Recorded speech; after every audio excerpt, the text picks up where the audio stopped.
ভারতীয় মহাকাশ অভিযানে আরেকটি মাইলফলকের সাক্ষী হতে চলেছে দেশ। ভারতীয় বায়ুসেনার গ্রুপ ক্যাপ্টেন শুভাংশু শুক্লা পাড়ি দিতে চলেছেন ইন্টারন্যাশনাল স্পেস স্টেশনে। তিনি আক্সিয়াম মিশন 4 এর সদস্য হিসেবে যাচ্ছেন এবং তা পরিচালিত হবে স্পেসএক্সের ক্রু ড্রাগন ক্যাপসুলে। শুভাংশু শুক্লা সহ অন্যান্য ক্রু সদস্যরা হলেন মিশন কমান্ডার পেগি উইটসন এবং পোল্যান্ড এবং হাঙ্গেরি থেকে দুজন মহাকাশচারী।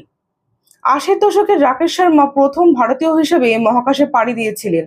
তার 41 বছর পর দ্বিতীয় ভারতীয় মহাকাশচারী হিসেবে যাচ্ছেন শুভাংশু শুক্লা। তবে শুক্লা ইন্টারন্যাশনাল স্পেস স্টেশনে পৌঁছানো প্রথম ভারতীয় হবেন। এই মিশনে শুক্লা ইসরোর গবেষণা প্রকল্পগুলি পরিচালনা করবেন, যা ভবিষ্যতে গগনয়ান মিশনের পথপ্রদর্শক হিসেবে কাজ করবে এবং ভারতীয় গবেষণায় এক অনন্য অধ্যায়ের সূচনা করবে।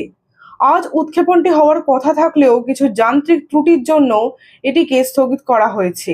তবে সব ঠিক থাকলে আমরা খুব শীঘ্রই এই ঐতিহাসিক মুহূর্তটির সাক্ষী হব।